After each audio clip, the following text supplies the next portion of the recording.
सभी को नमस्कार। आज के इस वास्तु विज्ञान क्लास में मैं दिलीप जैन शुभ वास्तु फाउंडेशन की ओर से आपका स्वागत करता हूं। और आज हमारा एक नया कोर्स स्टार्ट होने जा रहा है जिसका नाम है एडवांस मॉडर्न वास्तु। और ये एक ऐसा संपूर्ण कोर्स है, कुछ लोगों के मन में इस कोर्स के कंटेंट को देखकर ये था कि शायद ये कुछ बेसिक कोर्स होगा या इसमें बहुत सारी चीजें नहीं होंगी, इसके बाद भी कुछ होता होगा। लेकिन मैं आपको ये बात दावे से कह रहा हूं कि अगर आपने इस कोर्स को अच्छी तरह से कर लिया तो एक आप सफल वास्तुविद के रूप में अपना करियर बना सकते हो। इसके अंदर वो सारी चीजें होंगी जो एक सफल वास्तुविद को जानकारी में होना जरूरी है। इसके अंदर सटीक तरीके से किस प्रकार से डिग्री निकाली जाती है, किस प्रकार से 16 दिशाओं के साथ में 16 जोन के साथ में जोनिंग की जाती है, किस प्रकार से 45 देवतास के एट्रीब्यूट देखे जाएंगे और सिर्फ किस प्रकार से लैंड एनर्जी को हम वहां चेक कर सकते हैं। सिर्फ आप कुछ चीजों के माध्यम से कैसे वो सब चीजें देखेंगे, ये सब कुछ इस कोर्स के अंदर आप सीखने वाले हैं। और सिर्फ देखना नहीं है, उस देखने के साथ में उसकी रेमेडीज कैसे करोगे, क्योंकि रोग की पहचान करना, मुझे दर्द है, मान लीजिए कोई व्यक्ति आपके पास आता है बोलता है मुझे दर्द है, मुझे तो उसको ही पता है उसको दर्द है, डॉक्टर के पास में क्यों जाएगा? डॉक्टर उसको दवा लिख के दे सके जिससे उसका दर्द में आराम मिल सके। तो हम जो बात कर रहे हैं उस संपूर्ण वास्तु कोर्स की बात कर रहे हैं जिसके माध्यम से हम उसका उपचार कर सकें। एक सफल वास्तुविद वो है जो घर में घुसते से या किसी भी जगह पर जाते से बता दे कि समस्या कहाँ है। वास्तु स्वतः ही बात करता है, जैसे ही आप जाते हो तो स्वतः ही वो चीजें आपकी दिमाग में ऑटोमेटिक वो क्लिक करने लगती हैं कि किस स्थान पर वास्तु दोष है और उस वास्तु दोष के कारण से जीवन में क्या इम्पैक्ट इसके आ रहे होंगे। दो चीजें हो सकती हैं, या तो व्यक्ति प्रॉब्लम बताए और आप उसका वास्तु दोष बता दो, या तो व्यक्ति अपनी प्रॉब्लम बता रहा होता है। कई बार ऐसा होता है कि व्यक्ति अपनी प्रॉब्लम बता रहा होता है और आपके दिमाग में वास्तु घूम रहा होता है। जैसे किसी ने कहा कि सर मुझे ये प्रॉब्लम ऐसे ऐसे है कि मैं किसी भी काम में मेरा मन नहीं लगता, ध्यान नहीं लगता, मैं निर्णय नहीं ले पाता, बहुत मानसिक टेंशन मेरे को रहती है। आपके दिमाग में तुरंत घूम जाना चाहिए कि इस व्यक्ति के ईशान कोण में प्रॉब्लम होगी। कोई व्यक्ति आपसे आके बात करता है कि सर मेरे को धन की प्रॉब्लम है, कैश लिक्विडिटी है, पैसा फंस जाता है, लौट के नहीं आता है, आपके दिमाग में क्लिक हो जाना चाहिए कि कौन से जोन में इस व्यक्ति को प्रॉब्लम होगी। अथवा अगर आप किसी व्यक्ति के घर में या किसी फैक्ट्री में, ऑफिस में कहीं भी विजिट करने के लिए जाते हैं, या जैसे ही जाते हैं आपको आपकी पावर इतनी तेज होना चाहिए, आपकी सिक्स सेंस इतना डेवलप होना चाहिए, आपकी डाउजिंग इतनी कंप्लीट होना चाहिए कि सिर्फ पहुंचने से, आपके कदम रखने से आपको ये चीज की जानकारी हो जाना चाहिए कि अगला व्यक्ति किन समस्याओं से जूझ रहा होगा। आप जैसे 16 जोन आपकी उसकी जोनिंग करते हैं, आप तुरंत समझ जाएंगे और तुरंत उसको बता सकेंगे भाई आप इन समस्याओं से जूझ रहे हैं क्या। एक सफल वास्तुविद तो वही है कि आप सामने वाले से ना पूछें और खुद उसको बताएं कि भाई तुम्हारे को ये परेशानी है। तो आज का जो हमारा क्लास है, मैंने इस क्लास को अभी अभी आज सभी के लिए ओपन रखा हुआ है। सभी को इसमें कल से हमारा इसको रेगुलर क्लासेस शुरू होगा। सबसे पहले जो हम वास्तु शास्त्र की जो बात करते हैं, तो कोई वास्तु आज का नहीं है, वास्तु आज का नहीं है, लेकिन आज वास्तु का इतना ज्यादा, इतना व्यापक रूप पे इसका प्रचार प्रसार हो चुका है कि हर व्यक्ति वास्तु देखना चाहता है। क्यों देखना चाहता है? क्योंकि हर व्यक्ति आज परेशान है। अगर वो वास्तु के नियमों को फॉलो नहीं करता, कहीं ना कहीं उसे परेशानी महसूस करना पड़ती है और ये व्यक्ति देख पा रहा है आज। तो इसके कारण से आज आज मॉडर्न, अब जैसे पहले के समय की बात करें, प्राचीन काल का जो वास्तु होता था और आज का जो वास्तु है, तो समय के साथ थोड़ा थोड़ा परिवर्तन होता चला जाता है, चीजों में परिवर्तन हो जाता है। जैसे पुराने समय की अगर अपन वास्तु की बात करें, तो पुराने समय में टॉयलेट को घर के बाहर बनाया जाता था। लेकिन आज अगर हम 4 बीएचके के फ्लैट देखने जाएंगे, 4 बीएचके का अगर मान लीजिए कोई घर देखने भी जा रहे हैं, तो हम देखेंगे इसमें टॉयलेट कितने हैं, इसमें बाथरूम कितने हैं। सुविधा भोगी हो गए ना हम, हर कमरे में हमें अटैच लैट्रिन बाथरूम चाहिए। पहले मंदिर घरों में नहीं होते थे, सब लोग एक जगह एकत्रित होते थे और वहां सब लोग ईश्वर की आराधना करते थे। और आज आज हम अपने सबने अपने अपने घरों में मंदिर बना के वहां पूजा अर्चना का स्थान बना के रखा हुआ है। समय के साथ में परिवर्तन होता चला गया, यही कारण है कि आज के समय में वास्तु की ज्यादा आवश्यकता है। क्योंकि जब भी आप अगर कोई गलत चीज का निर्माण कहीं कर लेते हैं, गलत जोन में कोई चीज बना लेते हैं, तो वो आपके जीवन में इफेक्ट डालती ही डालती है। जैसे अगर आपसे ये कहा जाए कि आप आपका जो बाथरूम है, टॉयलेट का सब पहले यूज नहीं कर रहा हूं मैं, चलो बाथरूम का बात कर लेता हूं कि वहां जाके आप भोजन कर लीजिए, क्या आप करना पसंद करेंगे? आपसे कहा जाए कि जहाँ किचन है, वहां पर जो किचन के लिए स्थान निर्धारित है, वहां पर टॉयलेट का अगर निर्माण कर दिया जाए तो क्या इंप्लीमेंट होंगे? इसी प्रकार से हर हर कोण के अपने एक पावर है, हर कोण का एक अपना देवता है, एनर्जी फील्ड है। और उन एनर्जी फील्ड में जब गलत चीजों का निर्माण कर दिया जाता है, तो जीवन में परेशानियां देखने को मिलती हैं। हजारों, मतलब मैंने कई लोगों को देखा, कई जगह की केस स्टडी है, मैंने कई हजारों स्टडियों को पढ़ा भी है और कई सैकड़ों स्टडियां मैं देख भी चुका हूं। व्यक्ति एक चीज जरूर बोलता है, जैसे ही उसको बात करता हूँ, बोले सर हमने ये परिवर्तन किया तब से हमें परेशानी आई। और जब उसको उपाय बताते हैं ना, हम उसको बोलते हैं कि भाई यहाँ पे ये वाला कलर हटा के इसको ये वाला कलर कर दो। सर पहले तो वही था, ये सोफे को चेंज करके आप ऐसा, सर पहले तो ऐसे ही रखा था, पहले वैसा रखा था और उन्होंने चेंज किया तो परेशानी शुरू हुई। तो ये होता है हमारा वास्तु का, जब आप चेंज कर लेते हो, जब उसके अंदर कोई परिवर्तन कर लेते हो, तब फिर परेशानियां निश्चित रूप से शुरू हो जाती हैं। ठीक है, तो वास्तु की जो व्यापक जानकारी है, विस्तृत जानकारी है, कोई ऐसा नहीं है कि ये कोई ऐसे ही बना दिया गया या ऐसे ही कह दिया गया। इतने सारे ग्रंथ इसके ऊपर लिखे गए हैं। आप चाहे रामायण को उठा के देखें, महाभारत को उठा के देखें, चाणक्य के अर्थशास्त्र को देखें, जैन ग्रंथों को देखें, बौद्ध ग्रंथों को देखें, बृहत संहिता को देखें, सम्रांगण सूत्रधार को देखें, विश्वकर्मा प्रकाश को आप देखें, मैं मतम मानसार, इतने कितने सारे ग्रंथ ऐसे भरे पड़े हैं जिनके अंदर वास्तु शास्त्र के लिए इतनी उपयोगिता का वर्णन है कि जिसकी कोई सीमा नहीं। कई बड़े ऋषियों ने इसके ऊपर बहुत विस्तृत से प्रकाश डाला है।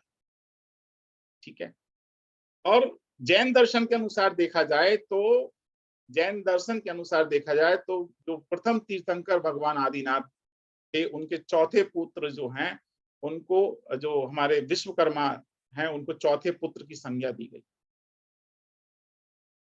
तो जिसके मानते विश्वकर्मा प्रकाश जिसकी हम बात करते हैं, जिन्होंने पूरे वास्तुशास्त्र को फिर उसके अंदर लिखा। सबका अलग अलग मत होता है, मत भिन्नता अलग अलग हो सकती है, लेकिन इसका प्रादुर्भाव वैदिक काल में ही हुआ था, है ना। लेकिन उसका प्रयोग करते चले गए। लेकिन कई सारी ऐसी मिथ भी हैं, कई सारी ऐसी मिथ हैं कि जैसे जैसे आधुनिक काल आता चला गया, उसमें कुछ परिवर्तन आते चले गए, कुछ नई चीजें जुड़ती चली गई, कुछ लोग इसको ढोंग मानने लगे, बेकार की चीजें मानने लगे। तो मैं हमेशा से कहता हूं कि बेकार की चीजें तो उसको उसी व्यक्ति को लगती हैं जिसका पुण्य का प्रभाव चल रहा हो, है ना। पुण्यवान जो व्यक्ति हो, जिसका पुण्य बहुत तीव्र हो, वो व्यक्ति को सारी चीजें फालतू की ही लगती हैं। जब तक तेरे पुण्य का बीता नहीं करार, जब तक तुझको माफ है अवगुण कर हजार। ठीक है। लेकिन जब व्यक्ति के ऊपर पड़ती है तो उसे समझ में आता है कि मैंने क्या करके रखा हुआ है। आप जितने लोग आज जुड़े हुए हो, जितने भी लोग जुड़े हुए हो, उसमें से बहुत सारे लोग निश्चित रूप से वास्तु की प्रैक्टिस कर रहे हैं। बहुत बड़े वास्तुविद भी हैं कुछ, सबको प्रणाम मैं करता हूं। लेकिन कुछ बिल्कुल एकदम नए हैं, बिल्कुल आज पहला दिन वो किसी वास्तु की क्लास को अटेंड कर रहे हैं। उन लोगों से मेरा कहना है कि सिर्फ धैर्य के साथ में एक एक चीज जो मैं यहाँ पढ़ाने वाला हूँ, उस एक एक पॉइंट को सिर्फ आप फोकस से पकड़ते चलिए। आपको इतना मैं यकीन दिलाता हूं कि अगर आप इस क्लास में मेरे साथ कंटिन्यू चलते रहे, जुड़े रहे, तो आप सिर्फ घर के बाहर देखकर बता दोगे इस घर में कौन सा वास्तु दोष। ठीक है। एक छोटा सा मैं एक आपको उपाय, छोटा सा उदाहरण देता हूं कि अगर किसी घर के बाहर आपको खड़े होने के बाद सामने दरारें दिख जाएं, अगर घर के बाहर आपको वहां पर सीलन दिख जाए, या घर के अंदर प्रवेश करते से आपको सीलन दिख जाए, आपको घर में कबाड़ा दिख जाए, आपको जाले दिख जाएं, आपको क्रैक्स दिख जाएं, यकीन मानिए वहां राहु का भयंकर प्रकोप चल रहा है। व्यक्ति 101% परेशान होगा, और वो व्यक्ति कुछ करता होगा, होता कुछ होगा, निर्णय लेने की क्षमता उसकी बहुत ज्यादा जो है प्रभावित हो चुकी होगी। वो व्यक्ति निर्णय पे नहीं पहुंच पाता होगा, क्योंकि उसने अपने घर को वास्तु को बिल्कुल डिस्टर्ब करके रखा हुआ है। उसके अंदर कबाड़ा उसने इकट्ठा करके रखा हुआ है, यानी राहु को ऑटोमेटिक उसने आमंत्रण दे दिया। ठीक है। दूसरी बात, जब भी आप कहीं किसी जगह पर किसी सामने, उसके मेन डोर के सामने कोई ऐसा द्वार भेद देखें, जैसे चैत्र वृक्ष आप देखें, पीपल का वृक्ष अगर आप देखें, या ऐसा देखें कि किसी घर के ऊपर किसी चैत्र वृक्ष की डालियां आ रही हैं, किसी मंदिर की छाया वहां आ रही है, या किसी आपको मकान के दोनों ओर बहुत बड़े बड़े मकान हो और वो बीच में छोटा मकान आपको दिख रहा हो, उसकी ऊंचाई कम दिख रही हो, आप बिल्कुल समझ जाइए कि अगला व्यक्ति बहुत ज्यादा निश्चित रूप से वास्तु दोषों से परेशान होगा, या अपने आप में एक वास्तु दोष। ठीक है। तो इस कोर्स के अंदर हम सारी चीजें देखेंगे। कई बार मैंने ग्रुपों में देखा, कई बार तो ग्रुप्स बने हुए हैं जिनसे आप सब लोग जुड़े हुए हैं, तो कई लोग ये वाली बात बोलते हैं कि सर ये चीज बता दो, मेरे यहाँ पर नॉर्थ में ऐसी चीज है, या नॉर्थ में मेरे किचन बना हुआ है, या मेरे साउथ ईस्ट में किचन है। एक व्यक्ति बड़ा, हमेशा आपको देखना जब आप वास्तु करने जाओगे तो एक व्यक्ति हमेशा, सर मैंने तो मकान अपने वास्तु के हिसाब से बनाया है, मैंने बिल्कुल सब कुछ वास्तु के हिसाब से बनाया है। देखो सर मैं नैऋत्य कोण में सो रहा हूँ। कल की ही घटना बताता हूँ, मैं कल वास्तु विजिट पे था और वो सज्जन मुझे मकान दिखा रहे थे और बोलते साहब देखो मैंने अपनी किचन बिल्कुल अग्नि कोण पे बना के रखी हुई है साहब, मैं जहाँ सोता हूँ साहब बिल्कुल नैऋत्य कोण पे सोता हूँ, ये देखो साहब। बिल्कुल उसने बिल्कुल सारा कुछ, मतलब उसके हिसाब से सब कुछ बढ़िया था। तो जब मैंने जैसे ही उसकी डिग्री ली तो वहां 20 डिग्री वो पूरब की तरफ नॉर्थ घुमा हुआ था। 20 डिग्री 20 डिग्री उसका जब नॉर्थ था, वो नॉर्थ पूरब की ओर घूम गया। तो जिसको वो नॉर्थ मान के चल रहा था वो तो नॉर्थ निकला ही नहीं, नॉर्थ तो 20 डिग्री घूम गया। और जब 16 दिशाओं की हमने जॉइनिंग करी, तो जो उसका साउथ वेस्ट जिसको वो कह रहा था, SSW, south south west, zone of disposal, ऐसे जगह पे अगर कोई व्यक्ति शयन करेगा तो उसका क्या होगा, उसकी सारी की सारी ऊर्जा खत्म हो जाएगी। वो व्यक्ति कितना भी कुछ भी वो उसकी तिजोरी भी उसी जगह पर रखी हुई है और व्यक्ति सो भी खुद वही रहा। तो जब आप सोचिए कितना ज्यादा, और किचन किचन का भी यही हाल, किचन का जहां पे खाना बना रही थी गृहिणी, जो उनकी तो हाउस लेडी थी, वो ईएसई मतलब ईस्ट साउथ ईस्ट जोन में वहां पे भोजन बन रहा था। कुछ लोगों को हो सकता है ये सारी चीजें अभी समझ में नहीं आ रही होंगी, जैसे जैसे हम क्लास को आगे बढ़ाएंगे। आज आज एक इंट्रोडक्टरी टाइप का सेशन मैंने रखा हुआ है कि क्लास कहाँ तक जाएगा। तो वहां पर वो भोजन जब पका रही थी तो उनका जो किचन था वो ईएससी में बिल्कुल आ रहा था, ईस्ट साउथ ईस्ट। व्यक्ति कभी भी स्थिर चित्त होके खाना बना ही नहीं सकता। ईएससी मंथन का जोन है, वहां पर जो भी एक्टिविटी होगी दिमाग में लगातार विचार चलते ही रहेंगे, चलते ही रहेंगे। और सबसे बड़ी बात तो ये थी कि उन्होंने जो नॉर्थ ईस्ट था, जिसको वो नॉर्थ ईस्ट का कोना, जिसको वो मान के चल रहे थे कि जहाँ हमारा नॉर्थ ईस्ट है, वो नॉर्थ ईस्ट तो निकला नहीं। और वहां पे उन्होंने बोले नॉर्थ ईस्ट तो मैंने खाली करके रखा हुआ है। और वहां पे जहां उन्होंने नॉर्थ ईस्ट मान के रखा हुआ था, मतलब जो हमारे जॉइनिंग के अनुसार से आया था, वहां पर गेहूं की भरी हुई टंकी रखी हुई। आप सोच सकते हैं सिर्फ दिशाओं के घूमने से क्या होता है, पहली बात। दूसरी बात और आपको मैं बताता हूँ, दूसरी बात आपको बताता हूं कि जब जब हम किसी नक्शे पे बात करते हैं, जब हम किसी मकान की बात करते हैं, तब प्लॉट के साइज कैसे मिलेंगे आपको। सोचिए, किसी का मकान मिलेगा आपको 20 बाई 100, 20 फीट बाई 100 फीट। सोचिए उसमें दिशाएं, जब आप 16 जोन के नक्शा बनाएंगे तो दो दिशाएं तो पूरी की पूरी, वो नॉर्थ आपका मान लीजिए नॉर्थ फेस है तो नॉर्थ और साउथ पूरा की पूरा ले गया पोल, और बाकी की जो दिशाएं बची उनमें पूरे पूरे 8 8 9 9 जोन उसमें आ गए, सॉरी 7 7 जोन उनमें अंदर आ गए और एक एक जोन उनको मिल गया। तो ऐसी स्थिति में जब वास्तु किया जाता है, तब वहां पर आप देखोगे, जब जोनिंग करके देखोगे तब आपको समझ में आएगा कि परेशानी कहाँ चल रही है। व्यक्ति तो ये मान लेता है कि बस ये नॉर्थ है, उसके सामने साउथ है, जिस यहाँ से सूरज उग रहा है वहां ईस्ट हो गया, उसके सामने वेस्ट हो गया, और उनके चारों कोनों पे हमारा वो नॉर्थ ईस्ट हो गया, वो हमारा साउथ ईस्ट हो गया, वो साउथ वेस्ट हो गया, और वो नॉर्थ वेस्ट हो गया। That's it. उसके लिए वास्तु का मतलब इतना ही है। लेकिन जब आप उस चीज को 16 जोन में डिवाइड करते हो तो पता लगता है कि नॉर्थ ईस्ट तो सेंटर ऑफ नॉर्थ आ रहा है, वहां परेशानी आ जाती है। ठीक है ना। तो ये सारी चीजें अपने को समझना है। फिर दूसरी बात, सबसे बड़ी बात क्या हो रही है कि अब चीजों को कुछ लोगों ने, मैं सबको प्रणाम करता हूं, मैं किसी भी वास्तुविद की वो नहीं कर रहा हूं, लेकिन अब चीजों को बिल्कुल उन्होंने कहा कि एनर्जी को ही सिर्फ देख लीजिए, बाकी सब चीजों को साइड कर दीजिए। तो देवताज जो होते हैं, एक 45 देवताज, जो 45 एनर्जी फील्ड होती हैं, वो हर घर के अंदर होती हैं। और कैसे कैसे एक्टिवेट होती हैं जो 45 एनर्जीज। जैसे ही आपने प्लॉट लिया, जैसे ही आपने प्लॉट लिया और उसका भूमि पूजन करना शुरू किया, भूमि पूजन जिस दिन किया आपने, पिलर खोदना शुरू किए और प्लिंथ लेवल तक आते हो। प्लिंथ लेवल मतलब सबसे नीचे वाला जो दासा जिसको अपन बोलते हैं, वो डाला जाता है। उस दिन जैसा प्लिंथ डाला जाएगा, वैसे ही ब्रह्म स्थान का निर्माण वहां पर हो जाता है। सबसे पहले जो एनर्जी फील्ड मकान में डेवलप होती है, दिस इज ब्रह्मा, ब्रह्म स्थान।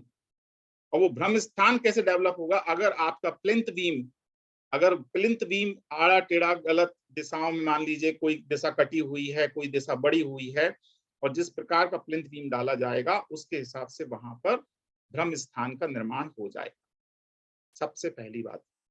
और जैसे जैसे आप दीवारें उठाते चले जाएंगे और जैसे ही छत डाली जाएगी, वहां पर पूरे के पूरे 45 देवता स्थापित अपनी एनर्जी फील्ड डेवलप कर लेते हैं। और जैसे ही अगर आपका वास्तु दोष है नक्शे में, और कई बार एक चीज और मैं आपको बताता हूं, कई बार होता क्या है, इंजीनियर ने नक्शा कुछ बना के दिया, व्यक्ति बनाता कुछ है। वो अपने हिसाब से ऐसे परिवर्तन कर लेगा अपनी सुविधा के हिसाब से कि अब ये परिवर्तन जो होते हैं, ये परिवर्तन कैसे हो जाते हैं? व्यक्ति की कुंडली में जैसे ग्रह बैठे होते हैं, वो अपना स्थान उस घर में उस अनुसार ले लेते हैं। ठीक है? तो इंजीनियर का नक्शा कुछ होगा और व्यक्ति बना कुछ और लेगा। 100% ऐसा कई बार मैंने इसको देखा हुआ है। तो जब हम इस कोर्स में बात करने वाले हैं, तो सबसे पहले हम वास्तु की बात करेंगे। वास्तु है क्या? इसके बाद में हम बात करेंगे पूरे के पूरे जोन, डिग्री कैसे हमें लेना है, सही डिग्री, एक सटीक डिग्री लेना तक व्यक्ति को नहीं आती। व्यक्ति मोबाइल लेता है, मोबाइल में कंपास खोला, खड़ा हो गया, अब उसको ये भी नहीं पता कि वो टेढ़ा खड़ा है कि सीधा खड़ा है, और बोलता है साहब मेरी तो 0 डिग्री आ रही है।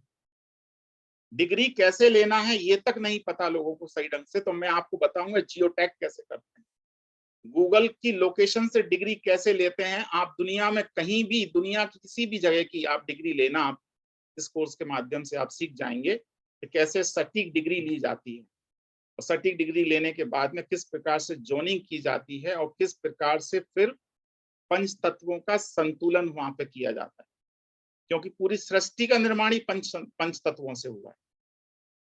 कौन कौन से 5 तत्व? 5 तत्व हैं हमारे: पृथ्वी, अग्नि, वायु, आकाश और जल। ये 5 तत्व ही मिलके पूरी सृष्टि का निर्माण किया, आपके शरीर का निर्माण किया, और हमारे इस घर में भी ये 5 तत्व होते ही हैं। ठीक है? तो ये 5 तत्व मिलके ही, और जब इनका असंतुलन होगा, जब भी आप इन तत्वों का असंतुलन किसी जगह पर हो जाएगा, किसी घर में हो जाएगा, कहीं ना कहीं डिस्टरबेंस होने लग जाएगा। ठीक है? और जो भी एनर्जी फील्ड डेवलप, अब इसमें एक चीज और मैं आपको बता रहा हूं, वास्तु पुरुष। वास्तु पुरुष अपने आप में संपूर्ण वास्तु मंडल है। सिर्फ वास्तु पुरुष के हिसाब से कौन सी चीज कहां, अगर किसी ने वास्तु पुरुष को सही ढंग से समझ लिया, जैसे कोई व्यक्ति आपके पास आता है और बोलता है कि मुझे कंधों में दर्द है, मुझे घुटनों में दर्द है, मुझे पंजों में दर्द रहता है। आप सिर्फ वास्तु पुरुष को अगर देख लेंगे और उस वास्तु पुरुष की दिशाओं को आप देख लेंगे, तो आपको समझ में आ जाएगा कि परेशानी कहाँ है। तो ये सारी चीजें इस कोर्स में हम लोग करने वाले हैं। कौन कौन सी एनर्जी फील्ड्स होती हैं, उन एनर्जी फील्ड्स कौन सी डिस्टर्ब हैं, और किस एनर्जी फील्ड के लिए क्या ट्रीटमेंट वहां पे 45 देवतास में किया जाएगा। प्रत्येक वास्तु देवता के लिए हम ट्रीटमेंट वहां देखेंगे, इसके अंदर सारी रेमेडीज के लिए करेंगे, और जो एनर्जी फील्ड्स को डेवलप किया जाता है, किस प्रकार से हम एनर्जी फील्ड को डेवलप करेंगे, वो सब चीजें अपन इस कोर्स में सीखने वाले हैं। थोड़ा सा अभी मैंने सिर्फ एक इंट्रो दिया है इस कोर्स का। अभी क्वेश्चन आंसर मैं ले लेता हूं, और जो भी कुछ लोग पूछना चाहते हैं, जो भी पूछना चाहते हैं, अनम्यूट करके पूछ सकते हैं एक एक से। कोई भी अनम्यूट करके पूछ सकते हैं।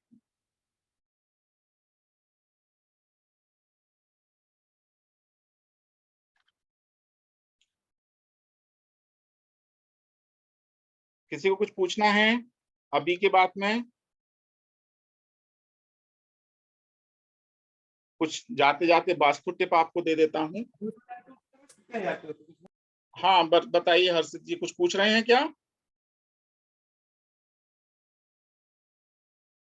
आज का हमारा एक इंट्रोडक्टरी सेशन है, जिसमें, हाँ बताइए प्रदीप जी, अनम्यूट करके पूछ लीजिए। हाँ, नमस्कार सर। नमस्कार जी, नमस्कार। सर, हम जो वास्तु रेमेडी करते हैं, बेसिकली ये कितने टाइम के बाद इफेक्ट देना शुरू करेगा? देखिए, 2 चीजें होती हैं। पहली बात ये होती है कि रेमेडी क्या की गई, किस लिए की गई। अगर मानो, जैसे एक छोटा सा मैं आपको उदाहरण देता हूं, एक व्यक्ति ने ईशान कोण पर पूजन चल रही थी, और ईशान कोण पर उसने पूजन कराई, और पूजन करने के बाद में उसने वहां पर जो पंडित जी थे, उन्होंने एक अखंड ज्योत की स्थापना वहां पर ईशान कोण में उनके करा दी। और जैसे ही ईशान कोण पे अखंड ज्योत की स्थापना कराई, वहां पर जो घर की जो गृहिणी थी, मतलब जो हाउस वाइफ, जो उनकी पत्नी थी, उनके सर में भयानक दर्द शुरू हो गया, भयानक सुर। जब ये वाली बात मेरे पास आई और इस तरह की बात हुई कि अचानक, वो कुछ परिचित थे मेरे, तो मैंने कहा अभी क्या किया? तो बोले ऐसा ऐसा है। मैंने कहा सबसे पहले वो दीपक वहां से हटाइए और उसको साउथ ईस्ट में ले जाके रख दीजिए। विद इन 15 मिनट उनको आराम आ गया, विद इन 15 मिनट। ठीक है, प्रॉब्लम अस्थायी थी, वो जलाने से शुरू हुई थी, तुरंत हट गई, हो गई। लेकिन कभी कभी कुछ चीजें ऐसी होती हैं कि वो वहां एट्रीब्यूट कई वर्षों से हैं, कई वर्षों से, तो फिर उसका जब ट्रीटमेंट किया जाता है तो वहां रिजल्ट आने में थोड़ा सा टाइम लग सकता है। सामान्य तौर पे 27 दिन के अंदर रिजल्ट आने लगता है। ठीक है। रियलमी ये C21 बताइए, अनम्यूट करके पूछिए, अनम्यूट करके पूछ लीजिए, हैंड रेज किया हुआ है आपने।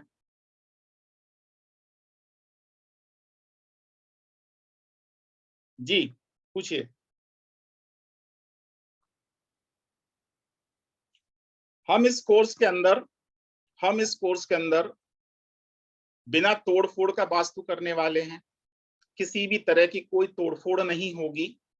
सिर्फ पंच तत्वों का सम्यक संतुलन जो होगा, किस प्रकार होगा, वो चीज की हम बात करेंगे। इसके लिए हम कुछ प्रतीक चिन्हों का भी उपयोग करेंगे। पूरा प्रोग्रामिंग किस प्रकार से वास्तु का होता है, सामने वाला व्यक्ति क्या चाहता है, उसकी डिजायर क्या है, वो कैसे फुलफिल होगी, इसके लिए भी हम सिंबॉलिक वास्तु का भी यूज करेंगे। हम एनर्जी ट्रीटमेंट्स का भी यूज करेंगे, किस प्रकार से एनर्जीज को पुटअप किया जाता है और रेमेडीज को किस प्रकार से किया जाता है। ये सारी चीजें हम करने वाले हैं इस कोर्स के अंदर। अभी किसी का कुछ क्वेश्चन हो तो प्लीज पूछ लें। सर एक और प्रश्न है जी बताइए। सर। जैसे किसी की अगर वास्तु हो, उसको रेंट पे चढ़ाना हो लेकिन चढ़ नहीं रही हो, तो कोई उसका सबसे क्या करना बढ़िया चाहिए? सबसे बढ़िया उपाय है, जब अगर मान लीजिए कोई व्यक्ति आप किसी चीज को रेंट पर देना चाहते हो लेकिन रेंट पर नहीं जा रहा है, ठीक है, तो इसका मतलब क्या, सबसे पहली बात है, क्या कोई व्यक्ति उसको देखने आ रहे हैं और उसके बाद में नहीं जा रहा है, पहली बात। और दूसरी बात ये होती है कि कोई देखने ही नहीं आ रहा। तो अगर कोई देखने आ रहा है और उसके बाद रेंट पे नहीं जा रहा है, इसका मतलब ये है कि वहां पर निश्चित रूप से निगेटिव एनर्जी है। निगेटिव एनर्जी होने के कारण से वो चीज रेंट पे नहीं जा रही। उसके लिए सिंपल सा उपाय आपको ये करना है कि वहां पर कुछ दिन लगातार, क्योंकि प्रॉपर्टी कई दिनों से बंद पड़ी रहती है, तो वहां पर नेगेटिव एनर्जी आ जाती है। सबसे बढ़िया तरीका यह है कि सबसे पहले उस प्रॉपर्टी को एकदम साफ करवाइए, उसके अंदर बिल्कुल झाड़ू वाड़ू लगवा के एकदम साफ करवाइए और प्रतिदिन वहां पर कुछ दिन भीम सैनी कपूर जलाना शुरू कर दीजिए। किसी दिन भीम सैनी कपूर रोज जलाना कुछ दिन शुरू कीजिए। आप रोज जाइए, अगर उसी शहर में प्रॉपर्टी है तो रोज जाके आप ताला खोलिए और वहां पर एक्टिविटी थोड़ी शुरू कीजिए, जिससे वहां एनर्जी चेंज होना शुरू हो जाए। फिर दूसरा एक उपाय ये है कि वहां का जो आग्नेय कोण है, आग्नेय कोण जहां पर है, उस आग्नेय कोण पर एक कामा सिंदूर से स्वास्तिक बनाइए। कामा सिंदूर से स्वास्तिक बनाइए। एक लाल धागा लीजिए, उस लाल धागे को ऐसे आप अपने घर में, मतलब जो भी प्रॉपर्टी को रेंटेड देना है, हाँ हाँ। उस लाल धागे से 3 बार राउंड मारिए। ऐसे छोड़ते जाइए लाल धागे को, चारों तरफ से दीवालों को टच करते हुए छोड़ते जाइए और 3 बार लाके उसी जगह पे छोड़ दीजिए। ठीक है, वहां पहले एक दीपक जला लीजिए। ओके। और उसके बाद में आप कोई भी, जो भी एनर्जी पार्ट आपको पसंद है, जो भी आपको अच्छा लगता है, आप हनुमान चालीसा पढ़ सकते हैं, आप गायत्री मंत्र का जाप कर सकते हैं, आप बजरंग बाण का पाठ कर सकते हैं, आप गणेश अथर्वशीष कर सकते हैं, भक्तांबर भी पाठ कर सकते हैं। जो भी आपको जिस पे श्रद्धा हो वो आप वहां पर कीजिए। जब आपका वो कंप्लीट हो जाए उसके बाद उस पूरे धागे को ऐसे राउंड राउंड राउंड राउंड उंगलियों पे इकट्ठा करके एक किसी स्टोन के नीचे थोड़ा छोटा कोई पत्थर ले लीजिए, उसके नीचे उसको वहां दबा दीजिए। ठीक है, वही साउथ ईस्ट में ही दबा दें? हाँ साउथ ईस्ट में वहीं दबा दीजिए। ओके। और ऐसा आपको ये वाला तो उपाय एक ही दिन करना है, केवल इतना। लेकिन आपको धूप कपूर वगैरह 7 दिन तक लगातार वहां जलाते रहिए। 7 दिन बाद वो पूरा के पूरा जो वहां धागा वगैरह जो भी है उसको किसी बहते पानी में प्रवाहित कर दीजिए। ओके। निश्चित रूप से रेंटेड हो जाएगी। और सर कोई देखने ही नहीं आ रहा हो तो? देखने ही नहीं आ रहा है, इसका मतलब आपका नॉर्थ, आप जहां अभी रह रहे हैं वहां आपका नॉर्थ गड़बड़ है। अच्छा। वहां नॉर्थ गड़बड़ है आपका। तो नॉर्थ में आप किसी एक विलेज का सीन लगा दीजिए नॉर्थ में। ग्लेज मतलब सर?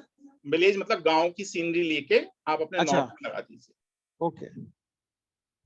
हाँ, किसी को कोई और डाउट आज के लिए है क्या? कल से हम अपना नमस्कार सर, रेगुलर मेरा क्लास नाम शुरू राहुल करेंगे। पाल है। हाँ जी राहुल जी बताएं। सर कोई घर अगर नहीं बन पा रहा है, कोई जमीन है लेकिन उसे बनाने के लिए 2 साल 3 साल से सोच रहे लेकिन नहीं बन पा रहा, तो उसके लिए क्या करना चाहिए? अगर आपका घर नहीं बन पा रहा है तो निश्चित रूप से ये वाली बात है कि वहां पर जमीन में कोई ना कोई नेगेटिव एनर्जी है। वो हो सकता है भूमि बाधित है, स्थापित हो सकती है। एक मिनट, हर्षित जी आप अपने आप को म्यूट कर लें। हाँ, तो सबसे अच्छा सर तरीका ये है कि आप क्या कीजिए कि कुछ गेहूं के दाने, मतलब गेहूं के दाने उस भूमि पर फैला आइएगा। एक कोई कोना, ईशान कोण को आप सिलेक्ट कर लीजिए। जिस प्लॉट पे आप मकान बनाना चाह रहे हैं उस जगह पर ईशान कोण पर कुछ गेहूं के दाने आप बिखरा आइए और रोज जाके वहां देखिए कि उनमें अंकुरण कितने दिन में आ रहा है। अगर अंकुरण तीन दिन में आ गया है तो निश्चित रूप से ठीक है, एनर्जी वहां पे। लेकिन अगर 3 दिन में भी अंकुरण नहीं आया है वहां पर तो निश्चित रूप से भूमि की एनर्जी बहुत ज्यादा डाउन है। और वहां पर आप गौस रंगोदक का छींटे आप वहां पे लगाइए गौस रंगोदक से। और कोई गाय और बछड़ा, गाय सर बछड़ा। रियली उसे उसे गौशाला बनाना है मुझे, अच्छा, तो आप हाँ भाई गौशाला मैं, ही बनाना है वहां पे? यस सर, हाँ मैं अभी वहाँ गाय बांधते हैं लेकिन ओपन स्पेस है ये, 3 साइड से घिरा हुआ है लेकिन स्पेस ओपन है। और मुझे हम्म, वहाँ गौशाला ही बनाना है। अभी डेली उसमें गाय बांधता हूँ मैं दोपहर में, तो मुझसे फिर लेकिन नहीं हो प्रॉब्लम पा रहा है कहाँ आ अच्छे रही से। है? फिर प्रॉब्लम कहाँ आ तो रही है? कोरोना काल आ जा रही है, कहीं कहीं फाइनेंस प्रॉब्लम हो जा रही है। हम्म, अभी अब देखो और ये देश काल परिस्थितियों की जो परेशानियां आती हैं तो ये तो सभी के साथ पे आती है। धीरे धीरे परेशानी अब सामान्य हो रही हैं, क्योंकि ये ऐसा काल था कि जिसमें व्यक्ति को यस सब तरफ ही परेशानी आई थी, है ना। अगर इसके कारण हुई है तो वो एक अलग बात है। लेकिन अब प्रयास दोबारा शुरू कीजिए। वहां अगर आप गौशाला बना रहे हैं, गाय ऑलरेडी बांध रहे हैं वहां पे, तो निश्चित रूप से वहां पॉजिटिव एनर्जी आपको मिलेगी। और आप दोबारा प्रयास शुरू कीजिए। हाँ, दोबारा प्रयास शुरू कीजिए, आपका काम हो जाएगा। जी, किसी और को कुछ पूछना है अभी?